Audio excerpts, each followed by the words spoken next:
Hello everyone, welcome back to my channel anime lovers UK पे। अगर आप इस चैनल पे न्यू हैं तो पहले ही लाइक कमेंट सब्सक्राइब सब कुछ कर डालना। एंड फ्रेंड, आप लोग में से काफी ज्यादा लोग हैं जो बेल आइकन को क्लिक नहीं करे हैं। प्लीज बेल आइकन को क्लिक करें ताकि मेरी वीडियो आप लोग को पहले देखने मिले।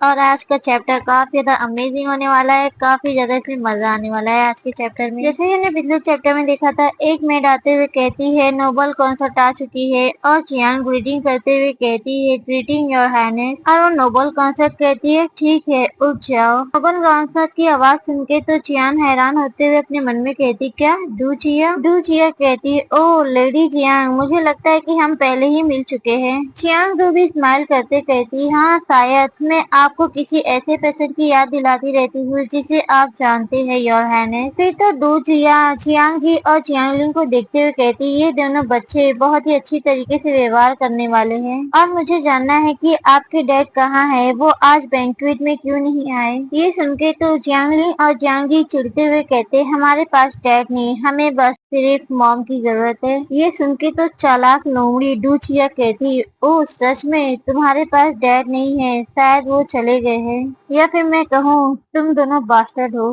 ये सुन के तो चियान अपने बच्चों के सामने आके खड़ी हो जाती है और उन्हें डिफेंड करते हुए कहती ओ योर हाइनेस, मुझे लगता है कि आप थोड़ा अस्वस्थ महसूस कर रही हो या फिर शायद से आपको पहले के सर्वेंट आपको बेहतर महसूस कराने के लिए कुछ हर्बल टी तैयार कर सकते हैं। ये सुन के तो डू चिया अपनी मन ही मन जल रही होती है और दांतों को पीस रही होती है। डू चिया तो फिर गुस्सा होते हुए कहती है लेडी जियांग, आप तो सचमुच बहुत ही तेज है और मुझे तो आशा है कि क्या ये दोनों बच्चे आपके जैसे हैं या उनके डैड की तरह। तभी ही पैलेस के बाहर से कोई कहता है बेटी ये सब माँ से लेती है और बेटा हूबहू पिता की तरह है। ये आवाज सुनकर तो दोनों को एक झटका लगता है। चियान रुक भी चौंक जाती है और डू चिया भी चौंकते हुए पीछे घूम के देखती है तो हमारा लियाची एक फुल ढांसू एंट्री मारते हुए कहता है क्या ये सही नहीं है, क्या आप ये देख नहीं सकती है योर हाइनेस। लियाची को देख के तो चियांगलिंग काफी ज्यादा खुश होते हुए कहती ये मेरे क्यूट डैड यहाँ पर आ गए हैं। लियाची तो फटाक से आके चियांगलिंग को हक कर लेता है और उसे होल्ड करते हुए कहता है दोबारा कहो, मुझे दोबारा डैड कहो चियांगलिंग। वो दोनों तो काफी ज्यादा हैप्पी होते हैं। तभी जियांग जी गुस्सा होते हुए कहता है चियांगलिंग ऐसा मत करो। लियाची तभी कहता है जियांग जी क्या तुम हमेशा अपनी बहन के प्रति इतने बुरे रहते हो। जियांग जी तो लियाची की बात का कुछ आंसर नहीं देता है और वो नाराज होते हुए अपना मुंह फोड़ लेता है। मुझे नहीं बोलना है कुछ। और ये देख के तो वही डू चिया को एक काफी बड़ा झटका लगता है और वो कहती क्या वो सचमुच तुम्हारे बच्चे हैं। फिर हम वही लियाची को देखते हैं जो अपने दोनों बच्चों को लेके चियांग के पास आते हुए कहता है काफी ज्यादा खुश होते हुए चियांग क्या हम फैमिली है। और ये सुन के चियान काफी ज्यादा ब्लश करने लगती है। लियाची तभी बोला रू क्या मैं इनका डैड हूँ। लियाची फिर तो प्यार भरी नजरों से चियान रू को देखने लगता है और चियान रू भी काफी ज्यादा ब्लश और साय फील करते हुए इसकी तरफ देखते हुए कहती हाँ तुम उनके डैड हो। लियाची तो खुश होते हुए कहता है क्या आपने सुना योर हाइनेस, मैं ही उनका डैड हूँ। ये सुन के तो डू चिया मेलो ड्रामा स्टार्ट करते हुए कहती है बिल्कुल नहीं, आपकी तो अभी मैरिज भी नहीं हुई है। फिर तो डू चिया चियांग रू को पॉइंट आउट करते हुए कहती है क्या तुम बच्चे भी पैदा कर सकती हो। लियाची तो ये सुन के गुस्सा हो जाता है, कहता है मुझे डर है कि आपका यहाँ कोई काम नहीं है योर हाइनेस। लियाची से जिल्लत खा के तो डू चिया चिढ़ जाती है और काफी ज्यादा गुस्सा होते हुए रोते हुए कहती है मैं तुम्हारी एक भी बात पर विश्वास नहीं करती लियाची, और अभी ही कुछ साल पहले तुम चियांग रू के दीवाने थे और लियाची तुम तो यकीनन रूप से तुम तो मैन में इंटरेस्ट थे, तो ये कैसे मुमकिन हो सकता है। ये सुन के तो लियाची गुस्से से डू चिया को देखते हुए कहता है अपनी जबान पर काबू रखो योर हाइनेस, और तुम तो यहाँ हिज मैजेस्टी की ओर से चियांग रू को बधाई देने के लिए आई हो, याद है तुम्हें। लियाची की इतनी सारी बातें सुन के तो डू चिया रोते हुए कहती है तुम बहुत ही क्रूर हो लियाची। डू चिया तो फिर रोते हुए उस पैलेस से बाहर निकल जाती है और चियान हैरानी से देखती ही रह जाती है और अपने मन में कहती है क्या डू चिया अपना आपा खो रही है या फिर कुछ और वो तो लियाची की महिला है और यहाँ वो लियाची से पूरी तरीके से प्रभावित है। फिर तो लियाची चियांग रू के क्लोज आते हुए कहता है चियांग रू मुझे इसके लिए बहुत ही खेद है कि वो तुम पर इस तरह भड़क गई। चियांग भी हमारी शर्माती हुए कहती है ओ लियाची इसकी चिंता मत करो, लियाओची फिर तो चियांग के पास आते हुए इसे काफी प्यार से छूते हुए कहता है, रू लेकिन मैं इसकी चिंता करता हूँ, मुझे तुम्हारी काफी ज्यादा केयर है। अब से चाहे वो कोई भी हो, चाहे वो नोबल कॉन्सेप्ट हो या एम्प्रेस हो, अगर कोई भी तुम्हें परेशान करता है तो तुम उसका डटकर मुकाबला कर सकती हो, मैं तुम्हारे साथ रहूंगा रू। और वहीं चियांग लिंग तो अपने डैड को देख के काफी ज्यादा खुश होते हुए कहती है, बहुत बढ़िया, मेरे डैड तो काफी ज्यादा ऑसम है। ओ मेरे डैड दिखने में कितने ज्यादा प्रिटी और कूल है।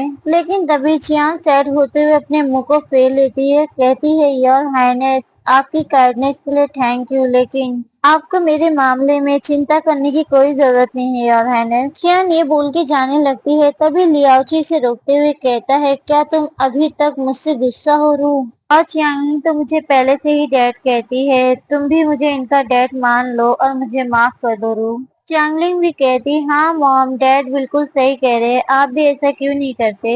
चियांग रू तो फिर निराश होते हुए लियाओची से दूर होते हुए कहती है, योर हाइनेस, क्या प्लीज आप अपने वर्ड्स पर ध्यान देंगे। लियाओची तभी कहता है, मैं क्यों करूँ रू, मैं अपनी वुमेन के साथ हूँ। ये सुन के तो चियांग रू ब्लश करते हुए आगे बढ़ती है और चियांग ली को लेने लगती है। तभी लियाओची क्लोज आते हुए कहता है, रू इसमें बड़ी बात क्या है। लेकिन जियान लियाओची के बातों का कुछ जवाब नहीं देती है और जियांगलिंग को लेके वहाँ से जाने लगती है और कहती है, मैं आपसे बात नहीं कर रही हूँ। जियांग तभी वहाँ से जाने लगती है। तभी जियांगजी भी भागते हुए आता है, रुको मॉम, मैं भी आ रहा हूँ। तभी ये पीछे से लियाओची आके जियांगजी को उठा लेता है इसके कपड़ों से और जियांगजी गुस्सा होते हुए कहता है, आखिर तुमने मुझे क्यों रोका यहाँ पर। लियाओची तभी ही जियांग जी को उसके कपड़े से पकड़कर उसे हवा में टंगा देता है और जियांग जी चिल्लाते हुए कहता है, अरे नहीं, मुझे जाने दो। लियाओची बोला, हे सुनो छवि बॉय, अगर तुम मुझे डैड नहीं कहोगे तो मैं तुम्हें जाने नहीं दूंगा। जियांग जी तो डरते हुए कहता है, नहीं नहीं, मैं आपको बिल्कुल नहीं कहूंगा। ओह अच्छा छवि बॉय, क्या तुम मुझे डैड नहीं कहना चाहते हो? फिर मुझे तुम्हें फेंकना पड़ेगा। लियाओची फिर तो जियांगजी को हवा में उड़ा देता है। जियांगजी डरते हुए चिल्ला रहा होता है, नहीं नहीं, मुझे हवा में मत फेंको। लियाओची तभी उसे कैच कर लेता है, पकड़ लेता है। जियांगजी तो हैरान होते हुए कहता है, ओह वो तो ये सच में इतना मजेदार है। ओह अच्छा, तो तुम्हें इसमें मजा आया। तो छवि बॉय, क्या तुम मुझे सबसे बेस्ट डैड कहोगे? जियांगजी भी काफी ज्यादा हैप्पी होते हुए कहते हैं, हाँ मैं कहूंगा। ये सुनकर लियाओची फिर से जियांगजी को हवा में उड़ाता है और जियांगजी काफी ज्यादा खुश होते हुए कहता है, ओ ये सचमुच काफी ज्यादा मजेदार है, इसमें काफी ज्यादा मजा आ रहा है मुझे। लियाओची तभी जियांगजी को होल्ड कर लेता है और उसे काफी ज्यादा खुश होते हुए कहता है, ओ अच्छा बताओ, सब में बेस्ट कौन है? जियांगजी भी खुश होते हुए कहता है, डैड है। अरे नहीं, ये मैंने क्या कह दिया, उन्होंने मुझे फिर से पकड़ लिया। लियाओची भी जियांगजी के पास आके बैठ जाता है, कहता है, ठीक है छवि, मैं तुम्हें बहुत सारी मजेदार चीजें कराने के लिए तुम्हें ले जा सकता हूँ, लेकिन तुम्हारी मॉम को तो मेरा आना पसंद नहीं है, इसलिए तुम्हें ही उन्हें इसके लिए राजी करना होगा। जियांगजी भी गुस्सा होते हुए कहता है, मॉम तुम्हें पसंद नहीं करती क्योंकि तुम बुरे हो, मैं तुम्हारी मदद क्यों करूँ। लियाओची भी खुद को शांत करते हुए कहता है, ओ ठीक है, ये बच्चा बहुत परेशानी करने वाला है। लियाओची फिर तो जियांगजी के क्लोज आते हुए कहता है, हे छवि, क्या तुम कुछ मार्शल आर्ट सीखना चाहते हो? और जियांगजी भी काफी ज्यादा एक्साइटेड होते हुए कहता है, हाँ बिल्कुल, मैं सीखना चाहता हूँ। लियाओची तभी अपनी शॉर्ट निकालते हुए कहता है, हे जियांगजी, क्या तुम्हें शॉर्ट चलाना पसंद है? लियाओची बोला, ठीक है छवि, मुझे ध्यान से देखो, मैं अपनी तुम्हें मार्शल आर्ट दिखाता हूँ। तो लियाओची फिर उसी शॉट के साथ उसे शॉर्ट मार्शल आर्ट दिखाने लगता है, जो काफी ज्यादा अमेजिंग लगने होता है। जियांगजी तो वो देख के काफी ज्यादा खुश होते हुए कहता है, ओह वाह, वो कितना ज्यादा अमेजिंग लगता है। लियाओची कहता है तभी, हे छवि, क्या तुम मुझसे नीचे हो? तुम चाहे तो हर रोज मैं आके तुम्हें मार्शल आर्ट सिखा सकता हूँ। लियाओची तभी जियांगजी को उठा लेता है और जियांगजी कहता है, डैड, मैंने अपने अंकल से सुना था कि आपने एक और लड़ाई को जीत लिया है, क्या ये बात सच है? लियाओची बोला, हाँ छवि, डैड को ये सारी कंट्री को सुरक्षित रखना होगा और जो मैप पे जितनी भी सारी कंट्री है उन सभी से लड़ाई करके उन्हें जीतना होगा। अब जब मैं अंत में कुछ समय के लिए चंगांग घर में हूँ तो आपकी मॉम मुझसे बात ही नहीं कर रही है। जियांगजी तभी कहता है, ओह डैड, आप चिंता मत कीजिए, आप प्लीज उदास मत होइए, मैं कोई ना कोई रास्ता ढूंढ लूंगा मॉम को मनाने का। लियाओची फिर तो काफी ज्यादा खुश होते हुए कहता है, ओह मेरे अच्छे बेटे, अब ये सब तुम पर निर्भर करता है, क्या हम एक फैमिली बन पाएंगे या फिर नहीं। जियांगजी भी काफी ज्यादा एक्साइटेड होते हुए कहता है, ओह डैड, आप बिल्कुल भी चिंता मत करिए, हम यकीनन रूप से एक अच्छी फैमिली बन जाएंगे फिर से। तो फ्रेंड ये चैप्टर यहीं ख़त्म होता है। इसके नेक्स्ट चैप्टर के लिए ज़्यादा से ज़्यादा कमेंट करें, लाइक करें, सब्सक्राइब करें और आप सभी अपना ख्याल रखिए friend. Take care, bye bye.